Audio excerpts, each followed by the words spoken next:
Welcome, everybody, to the R.O.A.R podcast show. I'm John Smith here with John Rutan. We got a special guest today, Mayor of Hillsdale City, Adam Stockford. Adam, go ahead and say hi to everybody. Hello to everyone, all my friends and neighbors in the city of Hillsdale and Hillsdale County. Okay, as per the social media policy in the city of Hillsdale, I just want to express that these views are my own and that they do not represent necessarily the views of the city government as a whole. Thank you, Adam, for giving that disclosure. Adam, we asked you to come on the show because, like I was saying earlier, we feel that that you're more aligned with the Constitution.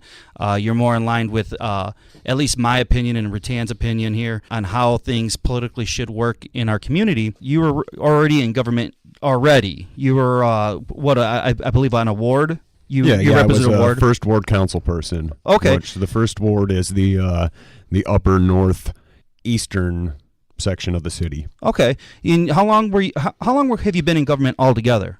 Let's see. In Hillsdale City government, I was on the zoning board of appeals for 2 years before I was on council. So as far as the city government goes, 6 years, so almost 7 years at this point. But even before then, I was involved, but not as a representative. But I worked for different political action committees, doing some consultancy work. To use a dirty word, a lobbyist in some cases. So that is a dirty word. Yeah, it is dirty.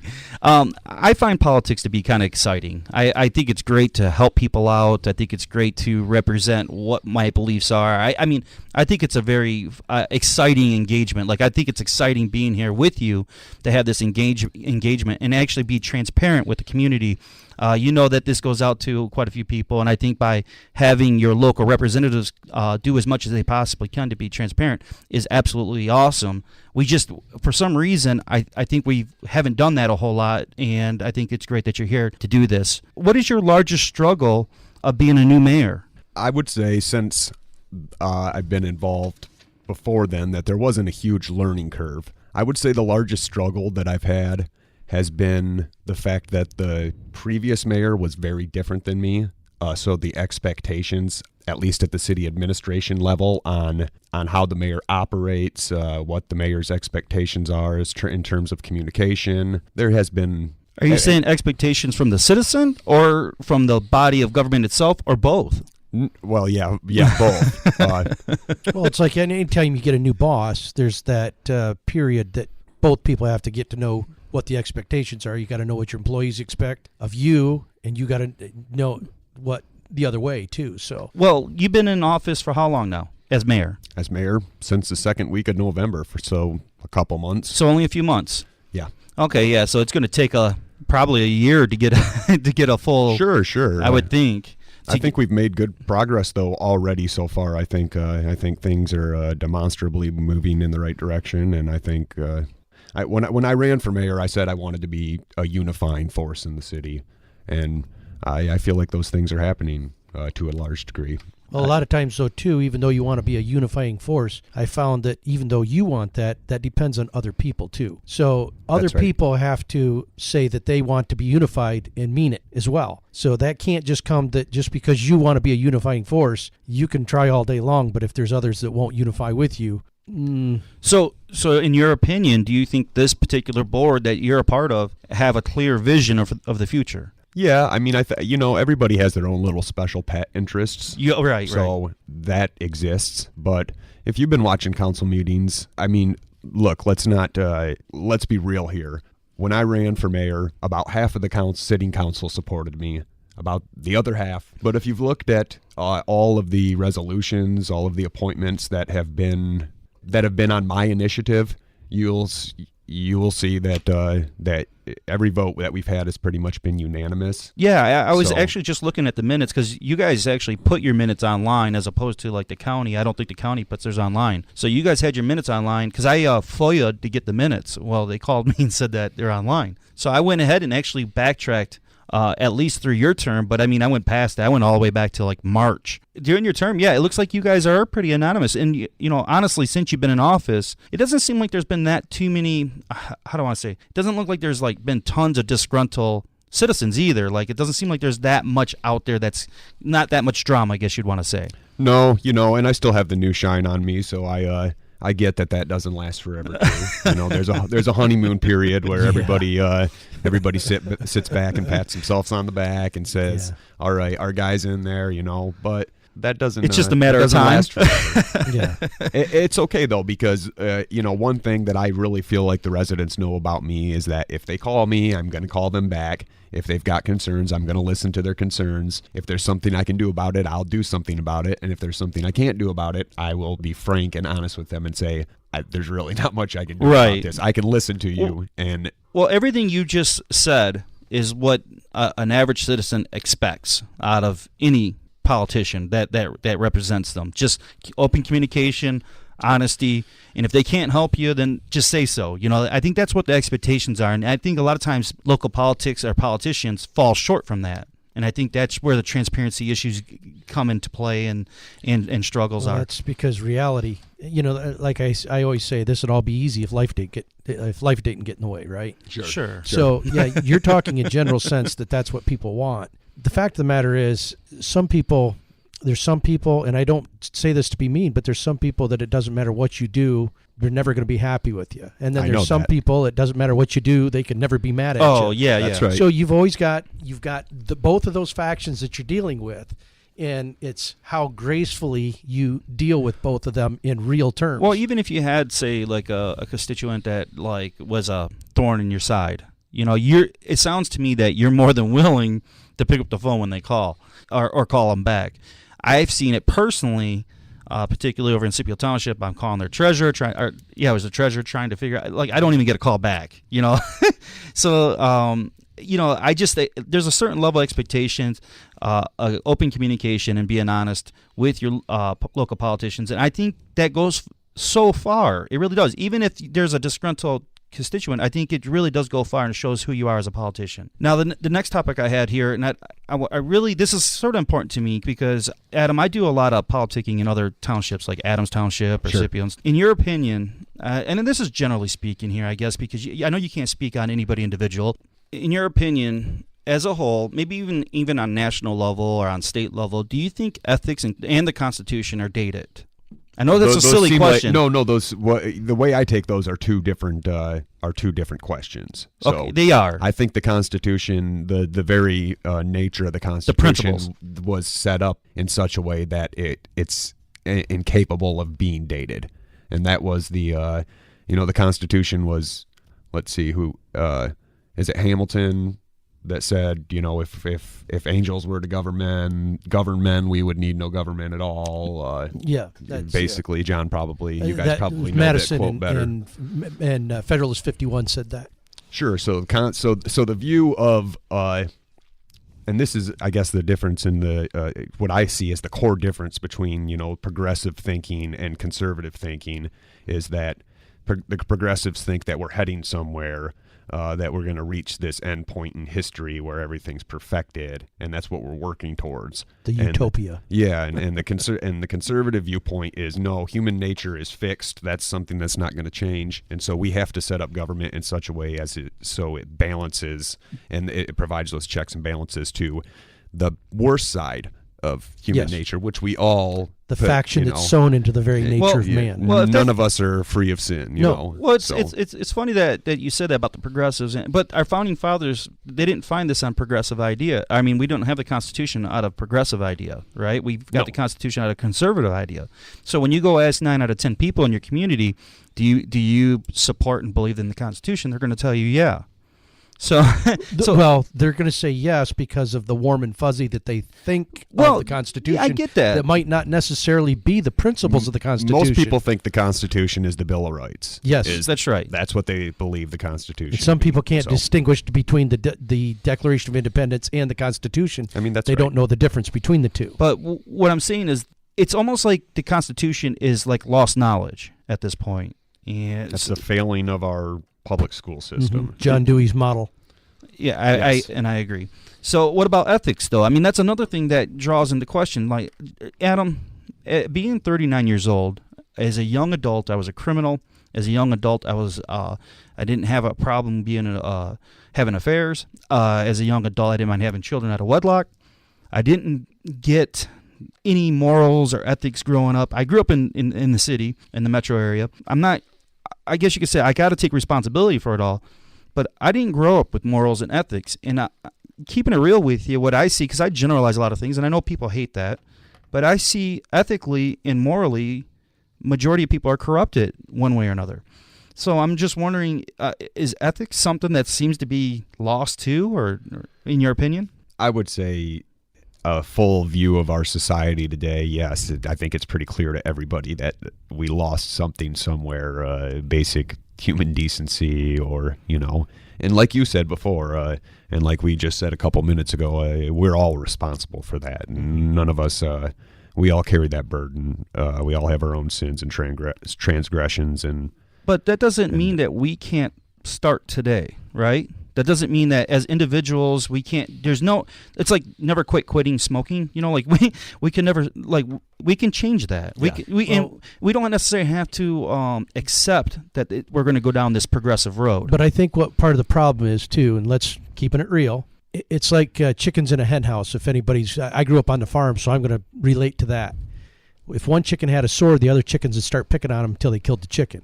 So I found that in politics and in the real world, yes, because we all have sinned and fallen short of the glory of God, we all have a propensity, this faction that's sown in the very nature of man, that at some point in time, without meaning to, we may have a lapse in judgment, small lapse in judgment. We may do something a little bit unethical without the intent of doing something. But when we decide that, it's not like we can come back and go, hey, I'm sorry about that, because what that is that's that little sore on the chicken. And what happens is all your opponents of the other ilk will use that to start picking on you. So we've made it so that people cannot be honorable in their positions anymore. They can't go, hey, made a mistake, sorry, we're going to change and go from here. Because the minute they do that, people of the other ilk will get a hold of it, and they'll use it just like all those other chickens Sure. Well, so you got to wear your skeletons on the yard. So this is part of but part of it is the system. So when we start looking at things, a lot of times it's not the person that's bad, it's the system that is bad that needs to be changed so that people can operate within the system morally and ethically. Well, so I had to learn, since being a young thief, I had I never burned my bridges with my friends and family, so that, God bless that, that I didn't do that. And I never got into drugs. Not to say, just saying a lot of times when you get into drugs that sometimes you burn bridges. Absolutely. Well, it alters your mind too, alters your decision making. That's right, and it sucks for everybody. But me, I was a thief, so I didn't steal from friends and family. What I did get was that stigma, from my best friend's mom, for an example. Sure. And it took a long time to get that credibility back. It took a long time. I had my own wild years through my teenage years and my early 20s, and anybody that's lived in this community long enough probably remembers some of those. But everybody deserves a fresh start, and everybody deserves a second chance. And I'm not opposed to that at all. If you want to look at Hillsdale city government, I know that a lot of people like to get on their high horse and I guess question some of the pasts and histories of some of the people that are involved in Hillsdale city government, and myself not, I'm not exempt from that either. Yeah, you're not throwing stones here. If the city of Hillsdale is the land of second chances, that's okay with me. Listen, and I understand that, but the fact of the matter is, though, too, even in business, as a businessman, we look at the people's past because a lot of times their past predicts future performance, right? Sure. And so we look at those things. Now, sometimes when somebody's had a past, it gives us pause to look at what they're doing now with fair. A little bit of scrutiny. That comes along with it, and that's part of it, right? Fair. Yes. I have had to grow and accept that with myself. But the thing is it really, if someone is using someone's past to watch their present to make sure that they are staying on the straight and narrow, and they don't in the present stay on the straight and narrow, does that make the other people devils for bringing it out? I wouldn't say that. No. I think it's our duty to do so. I would say that when you get involved in public service, that's something that comes along with it. It's the territory. If you don't have those expectations coming in, you've been misinformed by somebody. Yes. So if you're going to run for office or accept a position, and I tell this to people all the time when they're new either council people or they're new employees of the city, I always look them right in the eye and say, do you fully understand what you're getting into? Yeah. Because you're going to have a lot of scrutiny. Yeah, this is not private industry. This is public. This is public service, and well, it ain't no different when you're in the media. I can tell you that. Well, we got to be honest though too. But when people do good, we should say that they do good. Sure. The problem is, and I see this a lot, especially in city government. Not just especially in city government. I see this a lot in government, in all local government, and that is, if you happen to be connected with the group, then it's like, well, they've done so many good things, so we can forgive the bad things they did because of so many good things that they did, right? But we don't have a tendency to do the same thing with the public, like in a court of law. We don't go, well, it doesn't matter that you did that one bad thing. You've been such a good person your whole life, right? No, we don't. Each individual act is judged on its own merit and should be. Sure. And so what happens is sometimes we see in local government where we allow people to do bad things. You're talking about hypocrisy here. Yeah, the hypocrisy that happens. And this is where this idea or this notion that there's a good old boy system in town. And I hear this a lot, and then I hear the other people that are part of the system go, oh, that's a conspiracy. There's no good old boy system. But there really kind of is. And it's not a bad thing. It's human nature. It's almost like Boss Hogg. We like have Dukes of Hazzard. Well, it's human nature. You have a tendency to defend the people that are in your social group, right? Sure. We just do that. That's human nature. Yeah, like the faction. Yeah. But shouldn't we really be real that even if we're part of the same group, I can still support you when you're good, and I can still denounce what you do as bad without jeopardizing the group? Jeopardizing the group. I mean, I see that as that strengthens the group a little bit. That's like what's going on with that doctor at MSU. Yes. They wanted to protect the school, but there's a lot of people. And look at the harm that happened from that. I'm not aware of the situation. Oh, you don't. Okay. Yeah. Okay. It's a nasty situation. I think a lot of it's national news where a doctor on the Olympic League, it was an Olympic doctor gymnast that molested and touched a bunch of women from the age of six. That sounds all familiar. the way up. Yeah, and he got like 150 years in jail from it. 175. There you go. So but the school itself, the president had to step down. Obviously, like presidents across like all of the Olympic side had to step down because there was a lot of warning signs, but they wanted to keep it in-house. And there was a lot of women that had complained to people probably had in the last 10 years, 15, 20 years. To do something about it and did not. And now those same people are stepping down, but their resignation letters are disingenuous. They're doing I support the school, and it's just too bad we didn't know anything about it. Well, there's been 5 women testified that you did know something about it, so don't tell me that. And I think you're familiar now too with the media, with like all these actors and directors or producers or whatever. They're getting sexual allegations put on them, and it's so like we're in this heated moment in life where these sexual allegations are coming out. Even there was a case with Tom Izzo at the Michigan State University. He's the basketball coach there, he's like a sacred cow there. He's going to have to step down because there was a allegation from one of his basketball players that left the team over a sexual allegation. But now it's like a witch hunt on who knew what and when did you know and stuff like that. So me and John were talking about this morning before you got here, was talking about like if hypothetically speaking, if someone on the board was doing something unethical, immoral, or even illegal on the board, is it your job to call them out and even call them out publicly, even at that?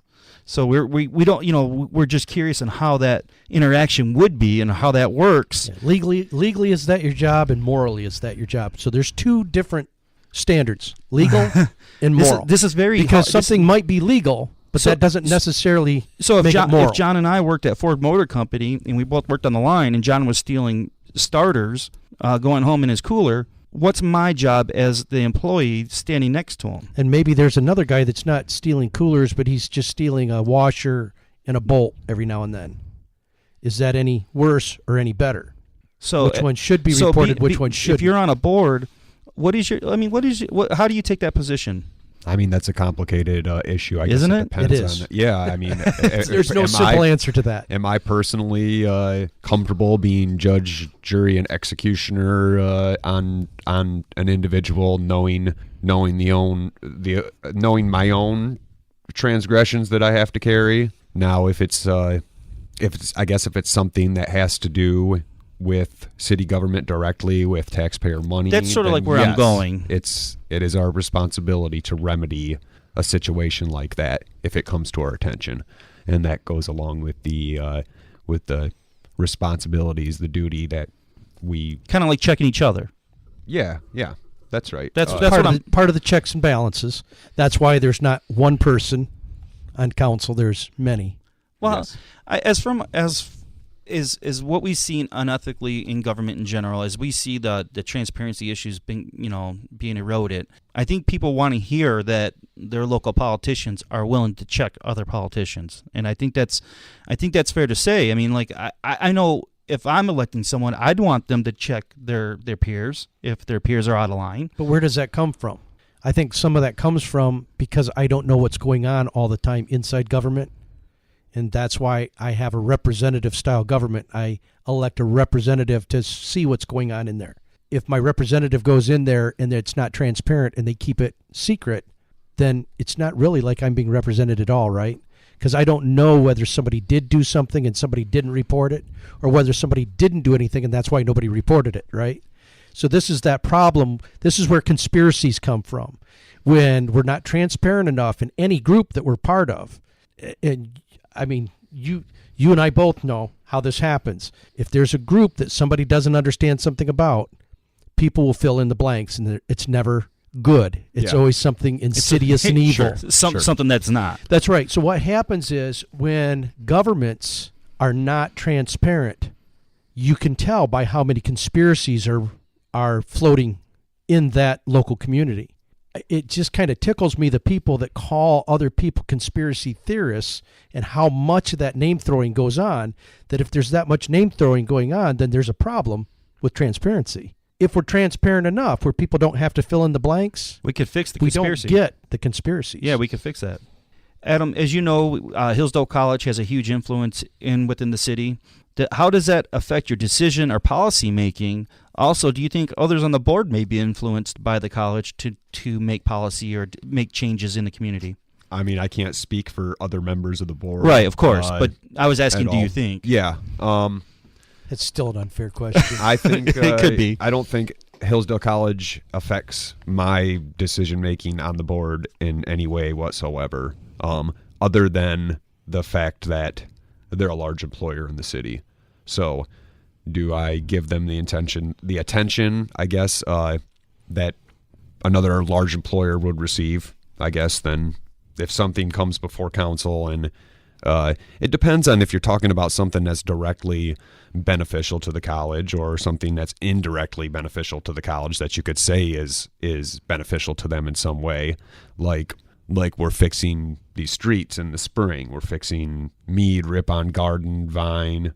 And you guys are familiar with Hillsdale. You've been down some of those streets, right? Yeah. Well, no, I avoid some of those streets. Yeah, just absolutely. Before that. Dennis Wainscott, what road does he live on? Lives on Garden Street. I drove down that the other night. I was like, whoa, where are we at? Normandy? Yeah, what's going on here? Yeah, you almost need a Humvee. Vine's even worse than that. Mm-hmm. And then when you cross Vine and go over to Marion, that's even worse than that. So, I've heard from some people, well, you guys chose to fix those streets because they're close to the college. Right, right. Mm-hmm. So, no, that's not what we chose to fix those streets because they're the worst. Pretty much the worst streets in town. And there's some contenders, believe me. But for you at least, Hillsdale College does not influence your decision making or your policy making. No, absolutely not. Do you have any connection with the school? Did you go there? I did my undergrad at Hillsdale College. Okay. Oh, we were kind of wondering what your background was with the college. We didn't know for sure. So I went to Jackson College, Mm-hmm. the Latarte Center there in Hillsdale. Mm-hmm. Got an associate's. The pole barn.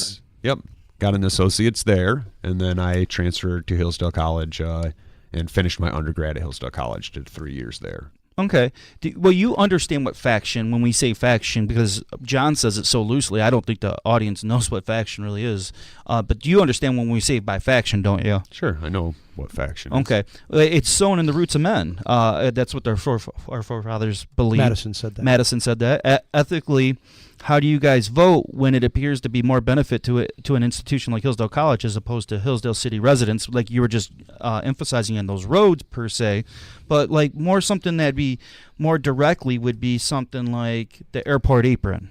Okay, I guarantee that benefits the college more so than it say benefits an average citizen. That would benefit the college indirectly because the college That's right. uses the airport. That's right. That's what I'm saying. So like, how does that? Okay, so with several members on the board being super close to the college, whether they have endowments, whether they went to school there, whether they're part of the alumni, how would that not influence them as far as like making, I guess you could say, does that sound, when does ethics start playing a role? Where's the line in the sand with that? Or is there a line in the sand with that? I don't know. I'm having a hard time envisioning a clear-cut situation where you could say that's what I'm this curious. was done only for the benefit of the college and the benefit of no one else. Well, how about the only situations I can think of that would be when we give once a year, usually or twice a year, we give a noise ordinance. Relax on the noise ordinance for the college so they can have parents' weekend or something like that. Things of that nature. And everybody's always voted in the affirmative. I think once Bruce Sharp voted against it. And there is a clear-cut case where you could say, okay, that is going to be a burden on the neighbors up there who are going to be kept up late on a work night or even on a weekend, whatever. They weren't part of that decision making. It's going to be noisy up there. It's going to keep people awake. It might wake up babies. But that would be that's like one of the only cases that you know of. That's something that I could think of that is clearly something that you could say that only benefits the college to do that. We do have an issue that's going on right now that I think we can also put into that same category, just on the other side, and that is the city was looking for money to buy a ladder truck. Yeah. They have to have. They need.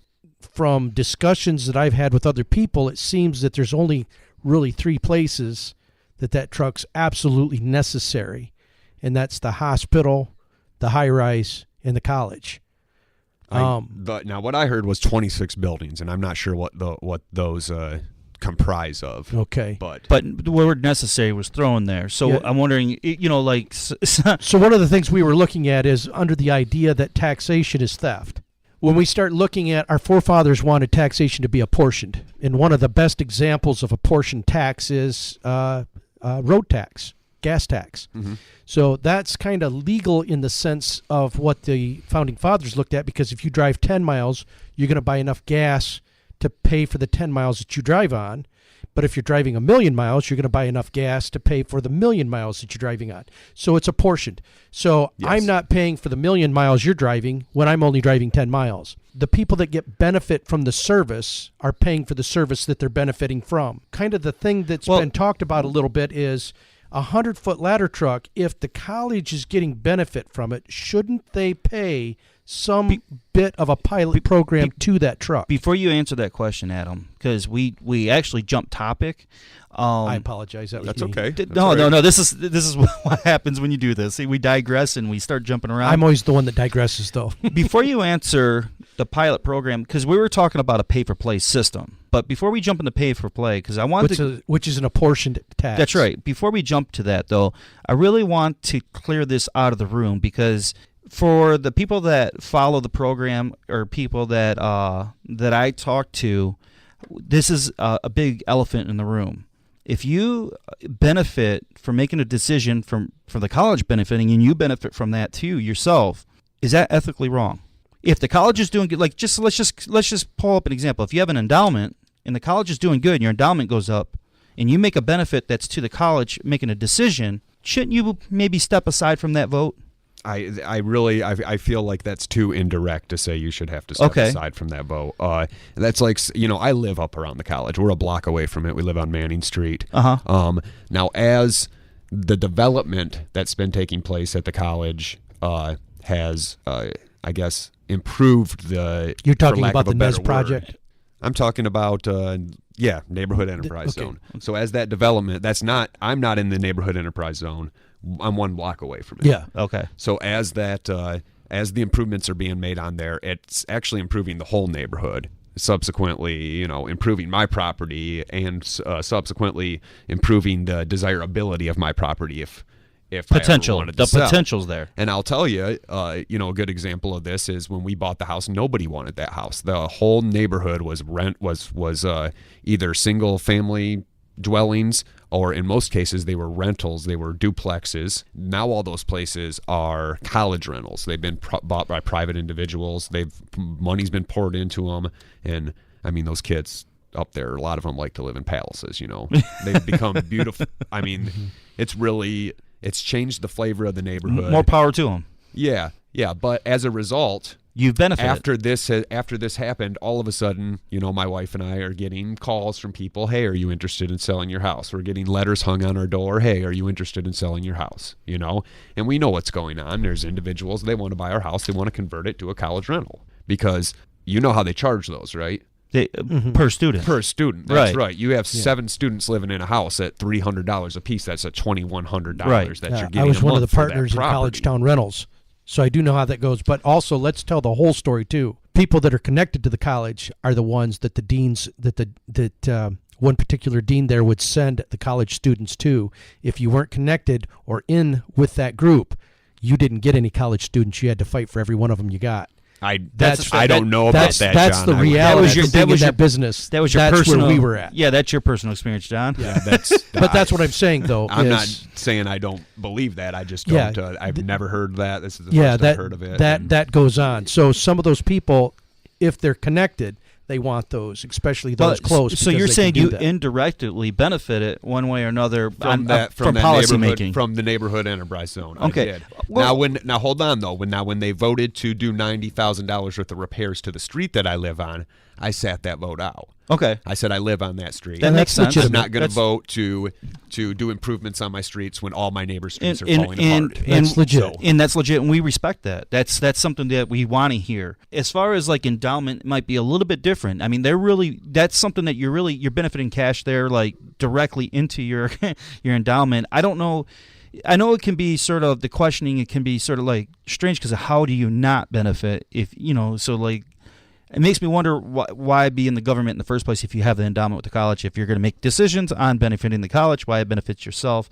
It's just a struggle. It's a constant battle. I would only assume that it would be tough either way. Yeah, I mean, I really can't answer that question. I feel like maybe some people would be able to be comfortable saying, I don't think this is enough of a direct conflict of interest, and I feel like maybe you get other people that would feel like that it would be. So Sometimes if there's full disclosure, it might make it easier. It makes it much different. Sure. So, such as, let's go to this really quick if we can. Well, you wanted to talk. We asked Adam that question though. Right, but this kind of highlights that. Okay, no. Before we talked about the NES, you asked him a question. Prior, I was like, well, let's not answer. Oh, was it the fire truck? Oh, that's what it was. Pay for play services. Yeah. Let's do pay for play, and then we'll jump to the NES. Okay. So, Adam, we brought up and pay for play does have another meaning. That's not what we mean by that. What we mean is apportioned taxes. Okay. Sure. When we're talking pay for play, we're talking apportioned taxes. So, Adam, we've gone over 100 years with the taxation the way that we got it today. All right. So, for you and I or anybody else to think out of the box, it's kind of difficult to think of this. Well, nobody born after 1913 has ever experienced real liberty. Right. So we have a pay-for-play system right now in the state of Michigan. A lot of people, when I ask about like pay-for-play for taxes, why do I have to pay for the local park? For an example, I live over by McCordy Park, beautiful park, and we got a millage for it. Why do I have to pay into that if I don't use it? So that was one of the questions I had. When I asked Will about taxation, he as a form of theft, he instantly took the idea that I was looking for a utopian anarchist standpoint. I was just asking for a pay-for-play system. I'm not looking for eliminating government or anything of that nature. My line in the sand for stealing, because stealing money from people is immoral. No matter how you can use the word... Doesn't matter if it's legal. Yeah, it's still immoral. You can use the word consent, because that's what this has transpired to, like the word consent to government to take money. I don't consent today. So like, so, but I don't have a choice, right? So it's not really consent. Yeah, But I mean, you're talking about philosophical. yeah, that's right, and I am. But when we start talking, well, we can get off the philosophical and go. Let's start talking real. Yeah, we're talking real. We have computers today, right? In McCordy Park, for an example, I can opt out to not pay that. Well, we have a pay-for-play system in the state of Michigan, like the state park. I go get a tab on my plate, and now I can get the state park. I pay to play, right? Yeah, sure. And if I don't have that tab, but I want to go in there one day, I can pay for that one day. And that's right, and that's how they do that with fees. And What? It works out fine. Yeah. Sure. What I'm curious, That's a portion tax. what I'm curious, is there a way to do that with all government functions? And I'm not saying there is. I'm not trying to allude that that's what we need to go to. I'm just actually drawing the question.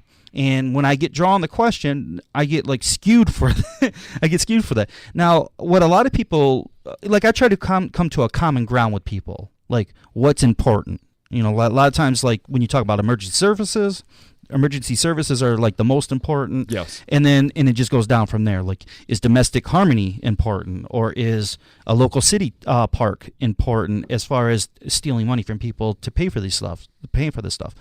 But what is a constitutional limited government when you as government can honestly take nearly, or if not as much as you want, to pay for whatever you want?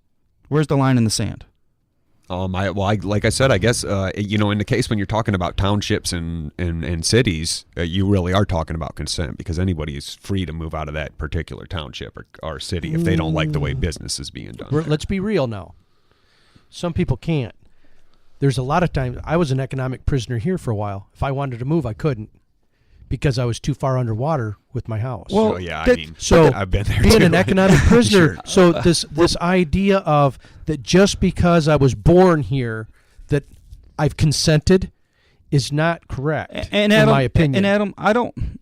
That statement you made is what I get a lot from other politicians too. Yeah. It's a little disingenuous. And let me tell you why, though. And I don't think you meant to be just disingenuous. Let me tell you why the statement in general is because our system was not founded on this consent idea, as far as we could just spend whatever we want and do whatever we want because we're government. Prior to 1909, we didn't even have certainly not property what tax. I meant. No, but that's, how do I say this? I know you didn't mean that. The government can't just spend what they want and do what they want, which is, this is why I voted against the road millage last year. Sure. The 3% road millage, because I wanted it to go on to the ballot because, I guess, we're voted as representatives to make some of these decisions, but when it comes to taxation, I believe, and I know you guys are really against Theft. But if it goes on the ballot, and I know you hate the word democracy, but we do have a representative republic, but we have a whole lot of democratic tendencies, which especially were millages. We do now. It wasn't always that way. Yeah. It wasn't intended. It wasn't started that way.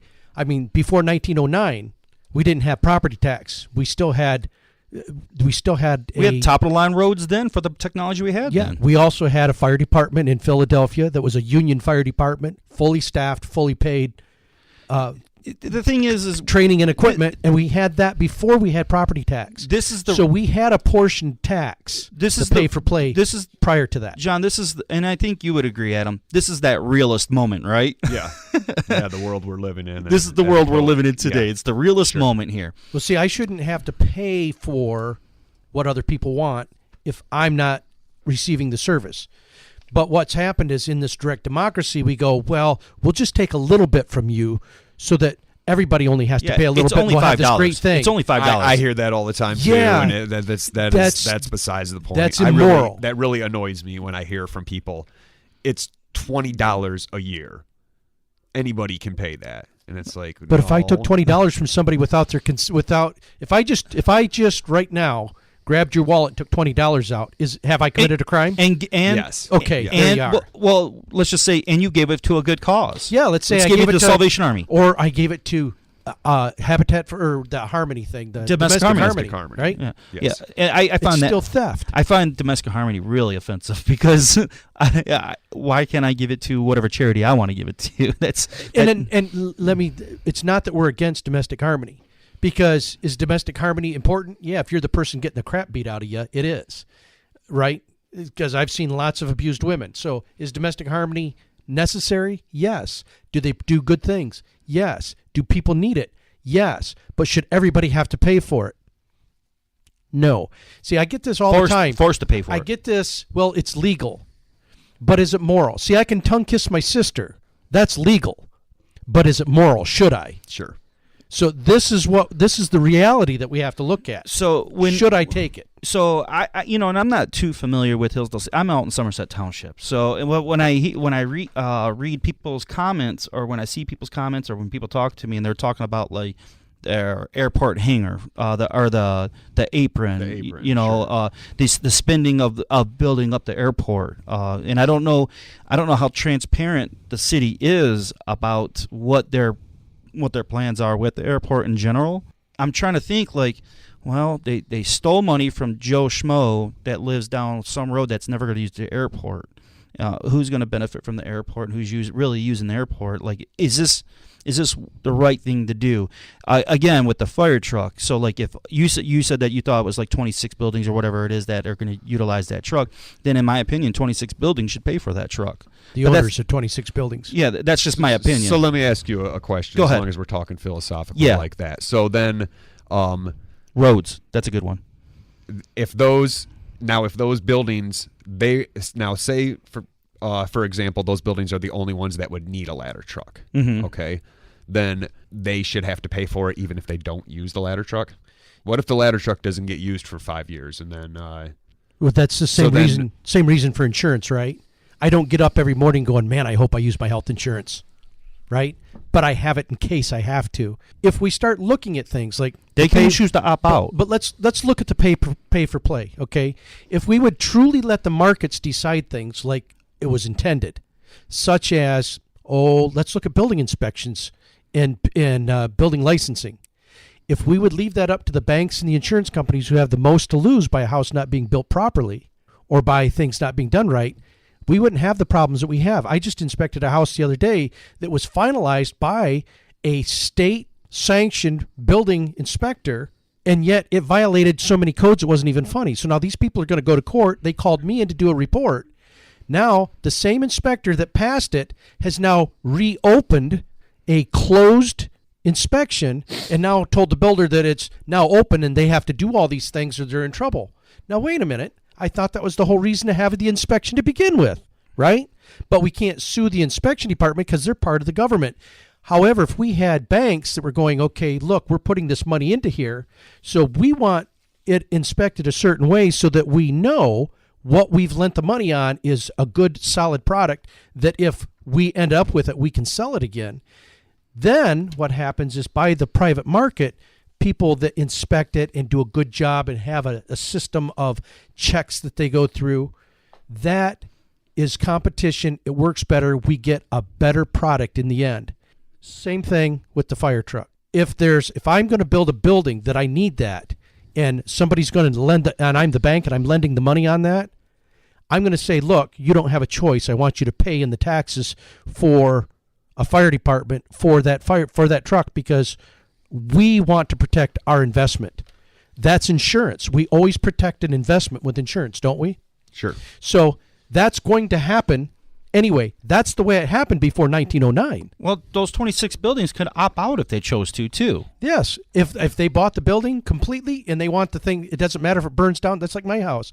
If I've paid for it and it's mine and I want it to burn down and I don't care about building it back because I've got plenty of money, then I should opt out. I should be able to opt out if I want to. We have computer systems. I'm not saying this is the way it needs to be. I really don't know. We're just bringing this up for thought. This is thought. This is for thought, right? I mean, it's an interesting conversation. We have computers, and like we can have check boxes next to our name, like they want this service or that service. So right? so should we be able to opt out of national defense at the federal level, to say, I don't want the protection of the military to protect my property and my home, so I don't want to pay the particular tax that goes towards that. First off, if federal income tax... No, wait a minute. Oh, go ahead. Stop right there. Yeah, go ahead. Article 1, Section 8, Clause 1 through 17.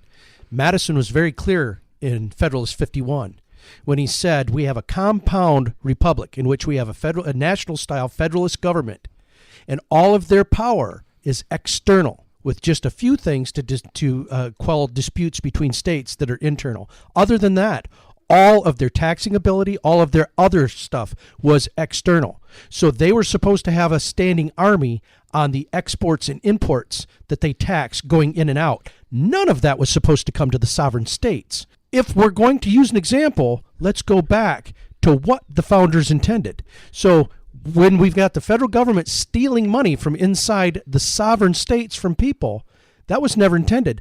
That started with the progressive ideology of 1913. When we start looking at that, let's be real.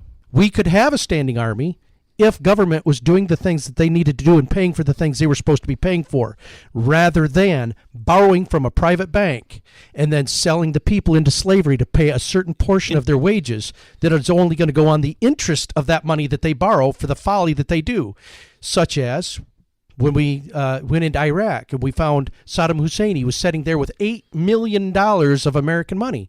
Well, how did he get that $8 million? Did he print it? No, that was the money we were paying him to be our friend. Quit digressing, John. Regardless. But this is exactly where it's at. Regardless, Adam, you asked a question. I asked you about a local service, and then you went to a national service, right?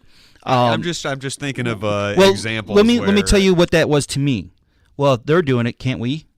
Okay, that's fair enough. Okay, so one wrong doesn't make another. And the other thing is, too, if we start looking at apportioned taxes, if I'm paying for the services I receive, I'm not paying for a whole bunch of other stuff, which means I have more money to put into those things that I want service. I'm going to tell you right now, I've got a son-in-law that was angry at me for saying that taxation was theft because he's paid as a firefighter and a paramedic through tax money. Absolutely. And his whole argument was, well, if it wasn't for taxes, people wouldn't pay for that stuff. And I said, that's not true. If I wasn't paying taxes on everything else, I would put my money where it belongs. Just like... You would. Yeah, and most people would, because most people would do that. Well, the free market would create what services were out there, wouldn't it? Like the free market works because of that very reason. If we didn't have enough money for a park, and the community didn't, other people would have to pitch in more if they wanted the park, right? And they would if they wanted the park, and they'd make it exclusive that only the people that were paying for it got to use it, right? Or they would pay to play for that system. Yeah. Like they would have it to where you go get a tab and you can go into the damn park. Free market works. So that's I am wondering if we could do this with all services. Obviously, the emergency services is like the soft spot of what we're talking about here. That's the holy grail. That's the thing you don't talk about. So right. When we're talking about taxation, even on a local level, there's no definite line in the sand, and to me that is such a big problem because we could tax everybody to death. My local community spent several $1,000s on riot shields and riot helmet. Okay, this is when we had 2.5 officers working. We bought riot shields and riot helmets. It's all that civil distress you've got up there in Somerset. Thousands of dollars. Civil unrest. Where is the? When you need it, you need it. Well, how many canned goods do you need in case of an apocalyptic situation? All right, you can just buy as many. You never have enough. You can never have enough, right? So, when do you stop spending for these so-called needs? Like, we could use a helicopter; it might save a life this year. So, this is. I'm just wondering about how far do we go with tax spending money.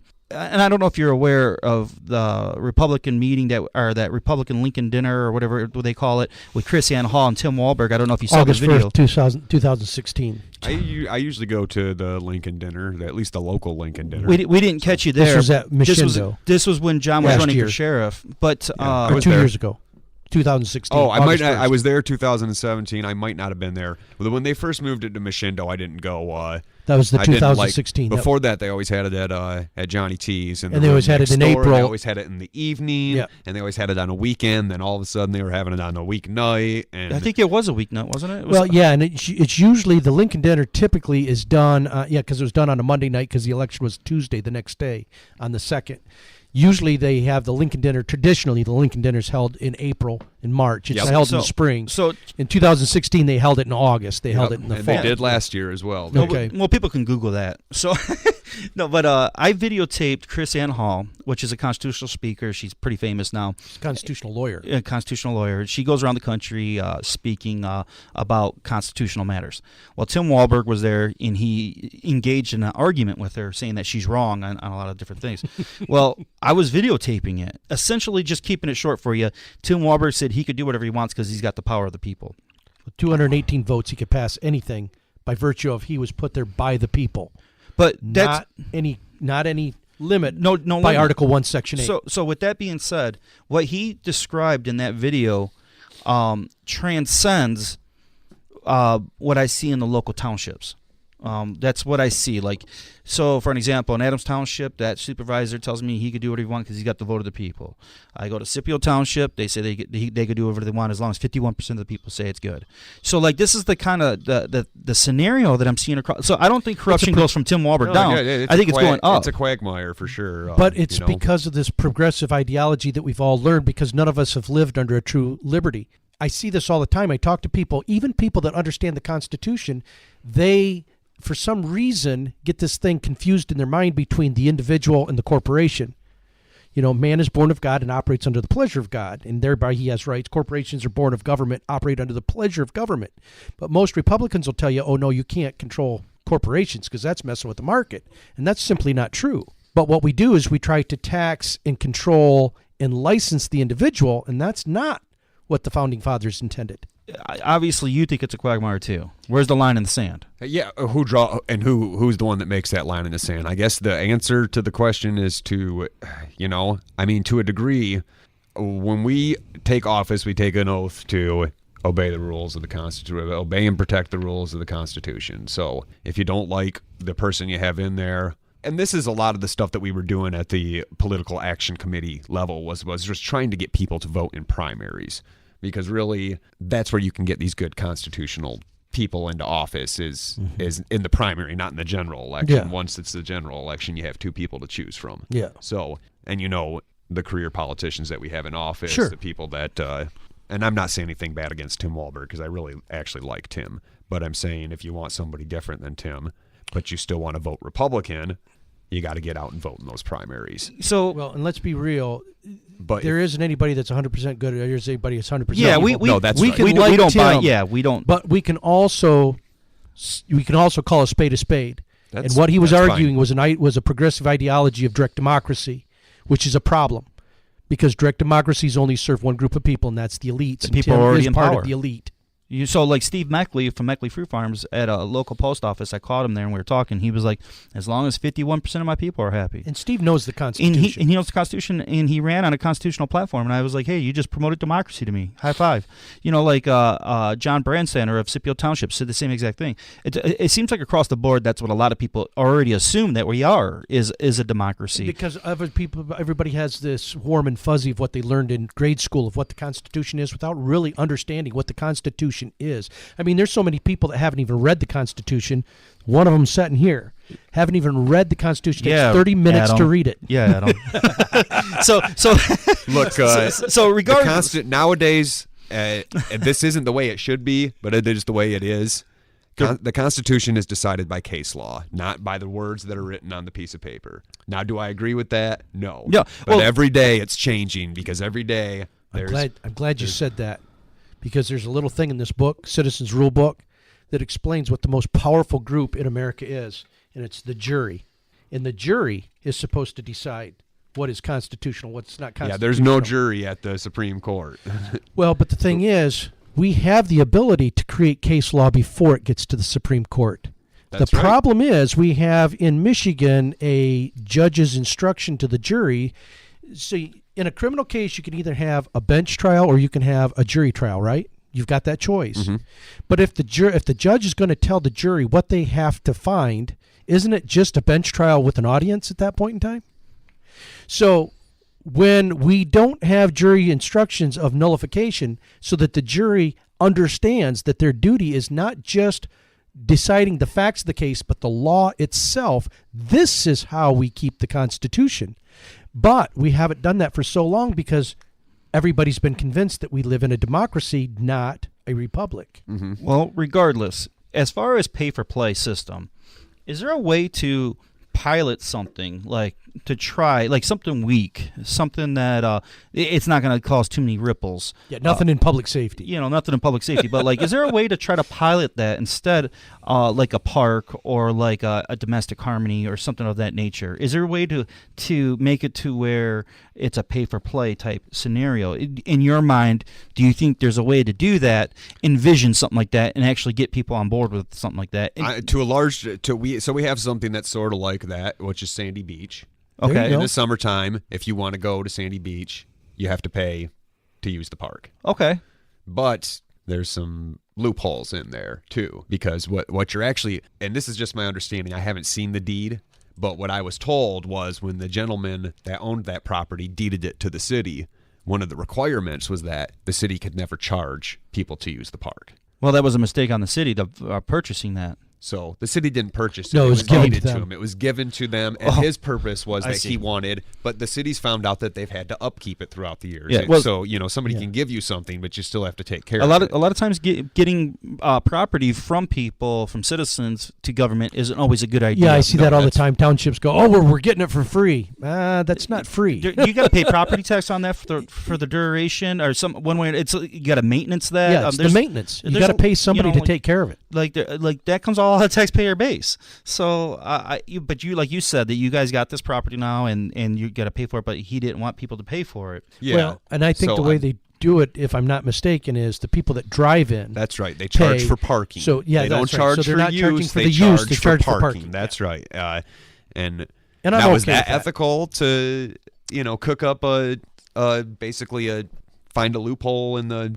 Yeah, I'm okay with that because people can park outside and walk in if they want to. That's There's a trail that walks right back there. That's what I do. I just ride my bike right in. And the other thing is, I was concerned about... because people can choose not to do it. Right, and I was concerned about kids from lower income families from the city that's where they go to swim that wouldn't necessarily have the money to go in. That's when I found out they said, no, it's just the people that are driving in. Mm-hmm. Then I was like, all right, I'm good with that. I think that makes way more sense than stealing from people morally. Stealing from people to force them to pay on a millage for a park. Like, I pay a park millage. I'm forced to pay it. If I don't pay it, Adam, I potentially can lose my house. So do I really own my property? Yeah, well, that's right. And I always tell people that when they tell me they own their house. If you stop paying your taxes, see how long you own your house. You don't. Well, you don't really own your house. Believe me. And this wasn't designed this way. So as a mayor, you could influence others to try, like you said, you try a pilot program. You already do it with this particular place, but maybe try it with something else. I'm not saying you will or won't. I'm just saying if there's something for a pay-to-play way of doing it, and it's something light, not so hot and heavy on the emergency side. That sounds great, and it sounds like a great idea. But what I'm dealing in is baby steps. Yeah. It sounds like that's something that I think a lot of people on council would be interested in looking at. But just to kind of wrap this up, if we can, I'd like to just finish it with a little piece of philosophy that Benjamin Franklin had, and that is Benjamin Franklin said, "When we willingly gave money to the king, it was rare that they didn't give 50 silver pieces back because we paid too much." He said, "But when the king started demanding it, we could never pay enough." And I think that is a principle that we find in government. A lot of times, if you don't have a cover fee for something, you do it by donation, you always end up getting more than if you had a cover fee or a door fee when people come in. And I think government has lost that idea. They think that it's better to have the door fee. It's not just government. Individuals have lost that idea, well, too. But I think it's self-evident truth. I mean, it's part of natural law. But we have to go back and re-look at these principles and start, because principles only work when we practice them, not when we preach them. Now, I don't know if you're familiar, but I'm helping in Adams Township with a blight ordinance. In your opinion, is there such thing as unjust laws generally? I'm talking national level, state level, local level. Is there something such as an unjust law? Yes, there are unjust laws. Okay, I always tell people I can name one at a federal level, one at a state level, and then I can name one at a local level. On a federal level, marijuana laws are unconstitutional. On a state level, right to bear arms for felon is unconstitutional because nowhere in the Second Amendment does it say the right to bear arms unless you're a convicted felon. So, that's right. I agree with you there. Okay, so that's an unjust law. But locally here, we have what we call blight ordinances. Now, I know that you guys have the ability to create ordinances, whether they're just or unjust, whether they're lawfully or illegally or whatever. But in my opinion, in John's opinion, that blight ordinances are unconstitutional. If even you just admitted that there are such things as unjust laws in general, why do we enforce unjust laws? And then why not just get rid of them? Why don't we, as a government, say, you know what, we're not going to enforce that. We're not going to tell the police department to not enforce that, or like, why don't we do that? No, I mean, I guess we should. When you're talking about, and I said this to you gentlemen earlier, when you're talking about getting anything done at the council level, or at least at the local level, you have to get people to agree on it. If there's any unjust laws in that I believe are unjust in our city codes, which I believe there are several, when we're talking about blight, Right? I've never been a big blight guy. I've never been like, why would a sofa on your porch, like, and you get this like I don't know, fine or whatever, you got a civil infraction because you have a couch on your porch. Yeah, or your windowsills are chipping paint on them. It can be something as simple as that. There's when that happens, when you get caught into that system and say you're poor, or say you know that's unjust and you want to fight it, there's an opportunity for you to lose your property at gunpoint.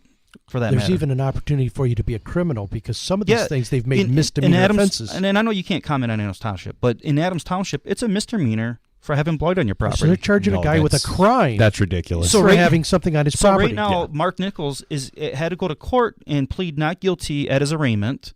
And now they're moving forward to press a misdemeanor on it. Now a criminal charge. What a lot of people don't know is that this stuff turns into court contempt. They'll get money out of. They'll squeeze the money out of them one way or another, whether it's unjust or not. Maybe not on a township level, but the court will squeeze it out of contempt, and he'll be forced to pay it. Sure.